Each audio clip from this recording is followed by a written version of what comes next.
টাঙ্গাইলে চাচার বিরুদ্ধে ভাতিজিকে আটকে রেখে ধর্ষণের অভিযোগ। নারায়ণগঞ্জে ট্রাকে কিশোরী নির্যাতনে চালক ও হেলপার রিমান্ডে।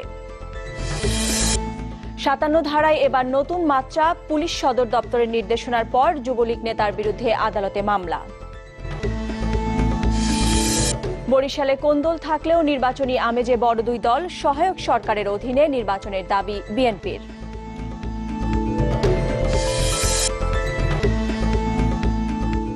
আমন্ত্রণ RIL দেশ 24-এ। আপনাদের সাথে আছি আমি নাদিরা জাহান। শুনছিলেন শিরোনাম, এবার পুরো খবর। টাঙ্গাইলের সখীপুরে দুঃসম্পর্কের এক চাচার বিরুদ্ধে ভাতিজিকে আটকে রেখে টানা ৬.৫ মাস ধর্ষণ করার অভিযোগ উঠেছে। এ ঘটনায় মামলা করেছেন নির্যাতিত তরুণী। গুরুতর অবস্থায় তাকে ভর্তি করা হয়েছে টাঙ্গাইল মেডিকেলে। পুলিশ বলছে, অভিযুক্তকে ধরতে অভিযান চালাচ্ছেন তারা। প্রেমিকের সাথে বিয়ের আশ্বাস দিয়ে গত ১১ জানুয়ারি টাঙ্গাইলের রতনপুর কাশিমবাজার এলাকার জঙ্গলে পরিত্যক্ত একটি বাড়িতে তরুণীকে নিয়ে যান তার দুঃসম্পর্কের চাচা বাদল মিয়া। পরে টানা ৬ মাস ১৭ দিন সেখানে আটকে রেখে তাকে নিয়মিত ধর্ষণ করত সে। খাবারে নেশা জাতীয় দ্রব্য মিশিয়ে দেওয়ায় বেশিরভাগ সময় ঘুমিয়ে থাকত মেয়েটি। তবে গত ২৯ জুলাই তাকে উদ্ধার করে স্থানীয়রা। ৬ মাস ১৭ দিন আমাকে ওইখানে আটকে রাখে। এখন আমি ঘুম পারতাম, তো উনি আমাকে ধর্ষণ করতো। উনি আমাকে পর্যায়ক্রমে অনেকবার ধর্ষণ করে। আমি কিছু বলতে পারতাম না। আমার শক্তি ছিল না। মেয়ে নিখোঁজের ঘটনায় তার বাবা মামলা করতে চাইলেও বাদল মিয়ার পরামর্শে তা করা হয়নি। ধর্ষণ নির্যাতনের ঘটনা প্রকাশের পর দুঃসম্পর্কের ওই চাচার কঠিন শাস্তি দাবি করেছে পরিবারটি। এটা সম্বন্ধে যদি জিটি করি তাহলে ছেলের বাড়িতে জানলে বাধা হয়তো এই মেয়ের ক্ষতি হবে। সে এই ১ সপ্তাহ রাইকা পরে তারাই দিব, আমরা এটা খুঁজে পাবো না, তা আমাদের বড় ধরনের ক্ষতি হয়ে যাবে। এভাবে সে আমাদেরকে থানায় কোনো জিটি করতে দেয় নাই। তারা শারীরিকভাবে নানা ধরনের অত্যাচার করছে। আমরা এর প্রতিবাদ করতেছি। আমাদের এটার দৃষ্টান্তমূলক একটা বিচার হওয়া দরকার। দীর্ঘদিন আটকে রেখে পাশবিক নির্যাতন চালানোয় মেয়েটি এখন মৃত্যু পথযাত্রী। তার চিকিৎসা চলছে টাঙ্গাইল মেডিকেলে। ৩১ জুলাই আমাদের হসপিটালে আসার পর আমরা তার পরীক্ষা নিরীক্ষা করেছি এবং এখনো চলছে তার পরীক্ষা নিরীক্ষা, এবং ওগুলোর রিপোর্ট আসার পরে আমরা সিদ্ধান্তে উপনীত হতে পারবো। ধর্ষণের ঘটনায় গত ৩০ জুলাই সখীপুর থানায় মামলা করেছে নির্যাতিত তরুণী। পুলিশ সুপার জানান, আসামিকে গ্রেপ্তারে অভিযান চলছে। আমরা আসামি ধরার ব্যাপারে আমরা অভিযান অব্যাহত রেখেছি। ঘটনার পক্ষে বিপক্ষে অনেক ধরনের তথ্য আমাদের কাছে এসেছে। আমরা এগুলো তদন্ত করেই প্রকৃত ব্যবস্থা নিব। Desk report, channel 24। বগুড়ায় মা মেয়ে নির্যাতনের মামলায় মূল আসামি তুফানের স্ত্রী আশা ও শাশুড়ি রুমির রিমান্ড আবেদন নামঞ্জুর করে ৭ দিনের মধ্যে জেলগেটে জিজ্ঞাসাবাদের নির্দেশ দিয়েছেন আদালত। একদিনের রিমান্ড শেষে দুপুরে তাদেরকে বগুড়া অতিরিক্ত চিফ জুডিশিয়াল ম্যাজিস্ট্রেট আদালতে হাজির করা হয়। এ সময় পুলিশ ৭ দিনের রিমান্ড আবেদন করলে বিচারক তার নামঞ্জুর করেন। প্রয়োজনে জেলগেটে ৭ দিনের মধ্যে জিজ্ঞাসাবাদের অনুমতি দেয়া হয়। এদিকে এ ঘটনায় জড়িতদের শাস্তির দাবিতে বগুড়ায় আজও মানববন্ধন ও সমাবেশ হয়েছে। এতে অংশ নেন বিভিন্ন সামাজিক ও মানবাধিকার সংগঠনের নেতাকর্মীরা। এছাড়া বরিশালেও একই দাবিতে মানববন্ধন ও প্রতিবাদ সমাবেশ অনুষ্ঠিত হয়েছে।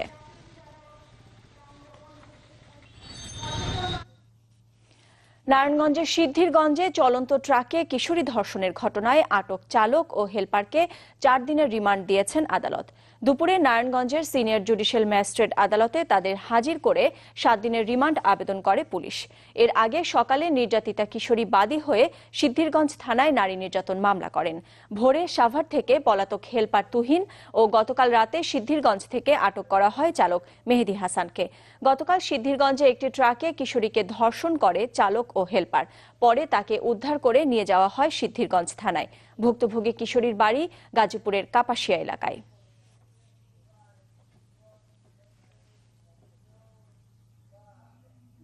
থানায় ৫৭ ধারায় মামলা দায়েরের ক্ষেত্রে পুলিশ সদর দপ্তরের অনুমোদনের নির্দেশনা থাকায় এবার মামলা হলো আদালতে। ফেসবুকে সরকার বিরোধী মন্তব্য করার অভিযোগ এনে যুবদল নেতার বিরুদ্ধে দুপুরে হবিগঞ্জ জুডিশিয়াল ম্যাজিস্ট্রেট আদালতে মামলা দায়ের করেন সদর উপজেলা শ্রমিক লীগ নেতা জামাল আহমেদ। মামলার বিবরণীতে বলা হয়, বুধবার রাতে ফেসবুকে বঙ্গবন্ধু শেখ মুজিবুর রহমান, প্রধানমন্ত্রী শেখ হাসিনা এবং সংসদ সদস্যদের নিয়ে কুরুচিপূর্ণ মন্তব্য করেন যুবদল নেতা আরব আলী। এতে রাষ্ট্র ও আওয়ামী লীগ সমর্থকদের ভাবমূর্তি ক্ষুণ্ণ হয়েছে। এছাড়া আইন শৃঙ্খলা পরিস্থিতির অবনতি ঘটার আশঙ্কার কথা উল্লেখ করা হয়েছে। আমি এই ফেসবুকে গতকাল রাত্রে প্রায় 9টার দিকে আমি ফেসবুকে দেখার পর আমি একজন সরকারি দলের একজন কর্মী হিসাবে বিষয়টি অত্যন্ত হৃদয়বান হওয়ার কারণে আমার মনে কষ্ট লাগে। আমি সেই আইনের প্রতি শ্রদ্ধা জানিয়ে আমি মামলা করেছি। আমরা শুনানিকালে বিজ্ঞ আদালতে উপস্থাপন করার পর বিজ্ঞ আদালত শুনানি অন্তে মামলাখানি আমল গ্রহণ করেন এবং এফআইআর রুজু করার জন্য অফিসার ইনচার্জ শায়েস্তাগঞ্জ থানাকে নির্দেশ প্রদান করেন। এবার আগামী জাতীয় নির্বাচন নিয়ে দেশ 24-এর বিশেষ আয়োজন, তৃণমূলে নির্বাচনের প্রস্তুতি।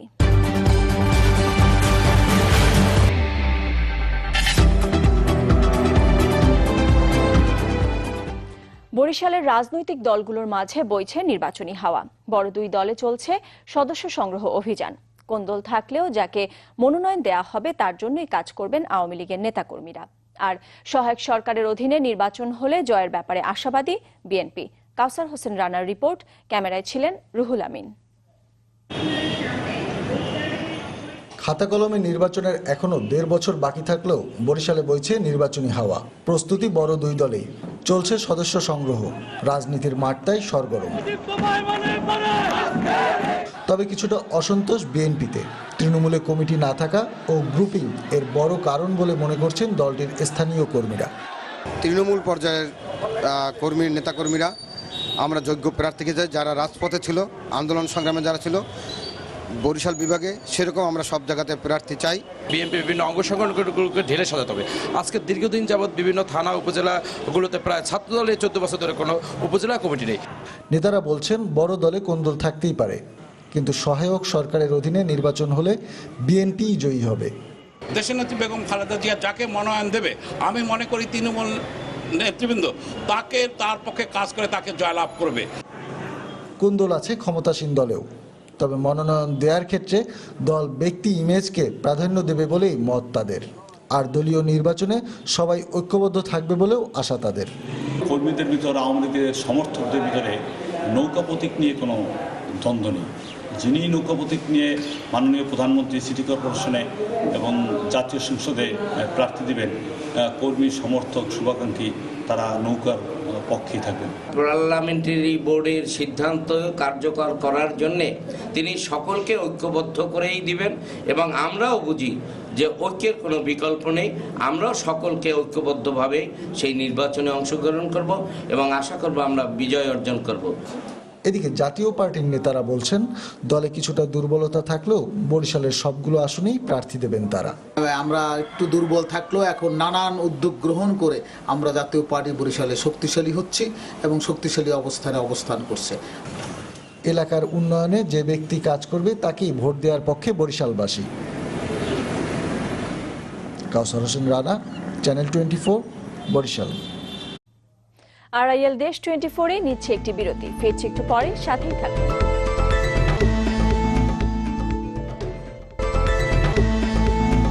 আবার আমন্ত্রণ আড়াইয়াল দেশ 24-এ। বরিশাল শেরেবাংলা মেডিকেল কলেজ হাসপাতালের চিকিৎসককে লাঞ্ছিত করার অভিযোগে এক নার্সকে পুলিশে সোপর্দ করা হয়েছে।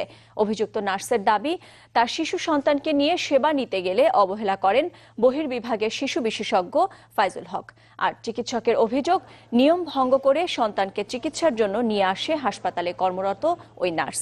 পরে হাসপাতালের চিকিৎসকরা নার্স এবং তার স্বামীকে পুলিশে সোপর্দ করে। আগামী শনিবারের মধ্যে বিভাগীয় ব্যবস্থা না নিলে কর্মবিরতিতে যাওয়ার ঘোষণা দিয়েছেন চিকিৎসকরা।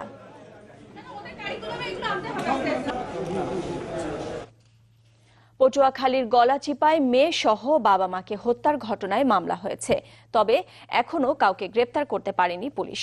সকালে গলাচিপা থানায় নিহত দেলোয়ারের ভাই ইদ্রিস মোল্লা বাদী হয়ে হত্যা মামলা করেন। এর আগে গতকাল উপজেলার আমখোলা ইউনিয়নের ছইলাবুনিয়া গ্রামে একই পরিবারের 3 জনের মরদেহ উদ্ধার করা হয়। নিহতরা হলেন দেলোয়ার, তার স্ত্রী ও 15 বছরের কিশোরী মেয়ে কাজলী। তাদের শরীরের বিভিন্ন অংশে ধারালো অস্ত্রের আঘাতের চিহ্ন রয়েছে। এদিকে জামালপুরে 2 বোনকে গলা কেটে হত্যার ঘটনায় দোষীদের শাস্তির দাবিতে মানববন্ধন হয়েছে। দুপুরে তিতপল্লা ইউনিয়নে এই কর্মসূচিতে অংশ নেয় শিক্ষক শিক্ষার্থী সহ অনেকে। ভৈরব ও বগুড়ায় পানিতে ডুবে প্রাণ গেছে 4 শিশুর। দুপুরে ভৈরবের আমলাপাড়ার স্কুল থেকে ফেরার পথে পানিতে ডুবে মারা যায় 2 শিশু। পুলিশ জানায়, স্কুল থেকে ফেরার পথে পিয়াস ও সাদিয়া নামের 2 শিশু পানিতে ডুবে যায়। এ সময় অন্য শিশুদের চিৎকারে স্থানীয়রা এগিয়ে এসে তাদের উদ্ধার করে হাসপাতালে নেয়। পরে চিকিৎসক তাদের মৃত ঘোষণা করেন।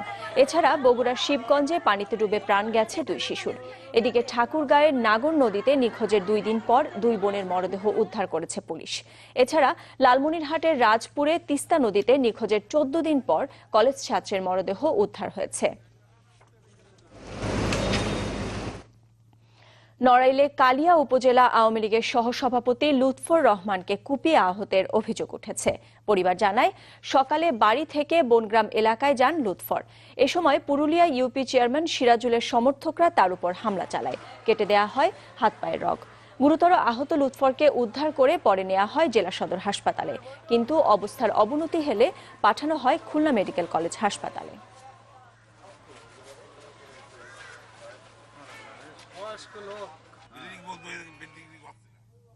খুলনায় বায়ুপথে বাতাস ঢুকিয়ে শিশু রাকিবকে নৃশংসভাবে হত্যার 2 বছর আজ। সন্তান হারানোর শোক এখনো কাটিয়ে উঠতে পারেনি বাবা মা। ফাঁসির রায়ের পর আসামিদের সাজা কমিয়ে যাবজ্জীবন দেয়ায় হাইকোর্টের রায়ের বিরুদ্ধে শিগগিরই সুপ্রিম কোর্টে আপিলের কথা বলছেন আইনজীবীরা। কর্মস্থল খুলনার টুটপাড়া এলাকার শরীফ মোটরস ছেড়ে আরেকটি গ্যারেজে কাজ নিয়েছিল শিশু রাকিব। সে ক্ষোভে 2015 সালের 3 আগস্ট কম্প্রেসার মেশিন দিয়ে মলদ্বারে হাওয়া ঢুকিয়ে পৈশাচিকভাবে রাকিবকে হত্যা করে শরীফ মোটরসের মালিক শরীফ ও তার চাচা মিন্টু খান। ঘটনার 2 বছর কেটে গেলেও এখনো শোক কাটিয়ে উঠতে পারেননি তার পরিবার। হত্যাকাণ্ডের মাত্র 3 মাস 5 দিন পর শরীফ ও মিন্টু খানকে মৃত্যুদণ্ড দেন খুলনার আদালত। খালাস পান শরীফের মা বিউটি বেগম। পরে চলতি বছরের 4 এপ্রিল ওই 2 আসামির সাজা কমিয়ে যাবজ্জীবন কারাদণ্ডের আদেশ দেন হাইকোর্ট। তবে পরিবারের দাবি সর্বোচ্চ সাজার। আমার ছেলে আসতেছে কিন্তু ছেলে তো আর আসে না। 2 বছর পূর্তি গেছে। আমার যে কলিজায় কি হচ্ছে আমি ছাড়া আর কেউ জানে না। নিম্ন আদালতে যে ফাঁসির রায়টা হয়েছিল আমরা এতে খুবই খুশি ছিলাম, কিন্তু উচ্চ আদালতে যাই যে যাবজ্জীবন হয়ে গেল এতে আমরা খুব একটা খুশি না। তবে 15ই যদি বিবেচনার পরে যদি তাদের আবার ফাঁসির রায় হয় তাতে আমরা খুশি হব। হাইকোর্টের রায়ের বিরুদ্ধে শিগগিরই সুপ্রিম কোর্টে আপিল রিভিউ করা হবে বলে জানিয়েছেন আইনজীবীরা। সংক্ষুব্ধ হয়ে আমরা মহামান্য সুপ্রিম কোর্টে যাচ্ছি এবং আমরা আশা করতেছি সুপ্রিম কোর্টে আমরা এই আপিলের এই রিভিউর মাধ্যমেই আমরা ওই 2 জনের মৃত্যুদণ্ড বহাল রাখার জন্য আমরা আপ্রাণ চেষ্টা করব। দেশের ইতিহাসে সবচেয়ে কম সময়ের মধ্যে দেয়া হয় আলোচিত এই হত্যা মামলার রায়। Desk report, channel 24। RIL দেশ 24-এ নিচ্ছি আরেকটি বিরতি। ফিরছি একটু পরে, সাথেই থাকুন।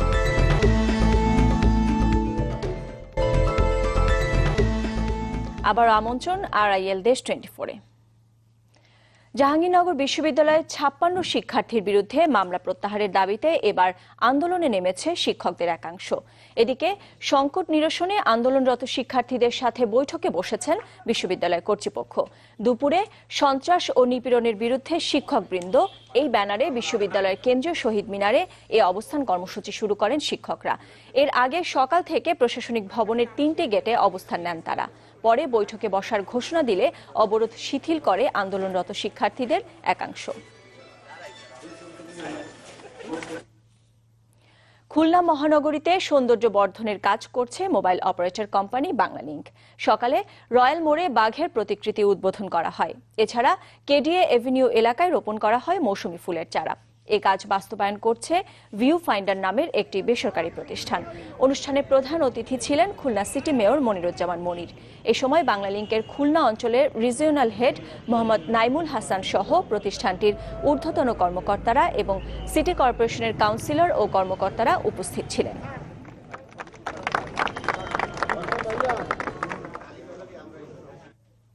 হাওর রক্ষা বাঁধ নির্মাণে অনিয়ম, দুর্নীতি এবং হাওরে ক্ষতিগ্রস্ত কৃষকদের নিয়ে কটূক্তি করার অভিযোগে দুর্যোগ ও ত্রাণ মন্ত্রণালয়ের সচিব, পানি উন্নয়ন বোর্ডের কর্মকর্তা, ঠিকাদার, পিআইসির কর্মকর্তা সহ 140 জনের বিরুদ্ধে মামলা দায়ের করেছেন সুনামগঞ্জ জেলা আইনজীবী সমিতি।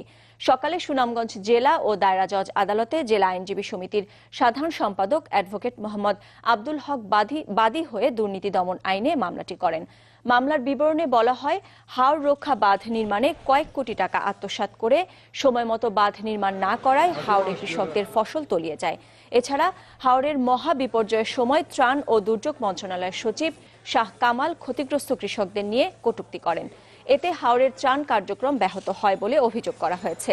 আদালত মামলাটি আমলে নিয়ে দুদককে তদন্তের নির্দেশ দিয়েছেন। প্রায় 150 কোটি টাকা ব্যয়ে ফেনীর মুহুরী, কহুয়া ও সিলোনিয়া বন্যা নিয়ন্ত্রণ বাঁধ নির্মাণ করা হলেও কোনো কাজেই আসছে না। বরং প্রতি বছরই প্লাবিত হচ্ছে ফেনী সদর, পরশুরাম, ফুলগাজী ও ছাগলনাইয়ার অনেক এলাকা। স্থানীয়দের অভিযোগ, সঠিকভাবে নির্মাণ করা হয়নি এই বাঁধ।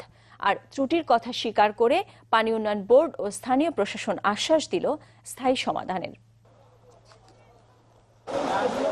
প্রায় 150 কোটি টাকা ব্যয়ে নির্মাণ করা হয় ফেনীর মুহুরী, কহুয়া, সিলোনিয়া বন্যা নিয়ন্ত্রণ বাঁধ। উদ্দেশ্য ছিল পাহাড়ি ঢল থেকে রক্ষা ও অতিরিক্ত আরও 41,000 মেট্রিক টন ফসল উৎপাদন। কিন্তু কাজের কাজ কিছুই হয়নি। অভিযোগ রয়েছে, বাঁধ নির্মাণে সঠিক নিয়ম মানা হয়নি, তাই প্রতি বছরই ভাঙছে এই বাঁধ। 120 ফুট করার কথা ছিল খনন, এখন তো 120 ফুট নাই, কত 50-60 ফুট থাকতে পারে। পানি উন্নয়ন বোর্ডের যেসব কর্মকর্তা আছে তাদেরকে দায়ী করব, কিন্তু আসলে তারা জনগণের স্বার্থ চিন্তা করে নাই। তারা চিন্তা করছে কিভাবে তারা বেনিফিশিয়ার হবে, কিভাবে। এছাড়া নদী থেকে অবৈধভাবে বালু তোলা, দীর্ঘদিন ড্রেজিং না করা ও বিভিন্ন স্থানে ব্লক না বসিয়ে বাঁধ নির্মাণের কারণে প্রতি বছর প্লাবিত হচ্ছে পরশুরাম, ফুলগাজী, ছাগলনাইয়া সহ সদর উপজেলার অনেক এলাকা। মানুষ চায় এটা নদী করে স্থায়ী সমাধান করে, যাতে মানুষ শান্তিতে বসবাস করতে পারে।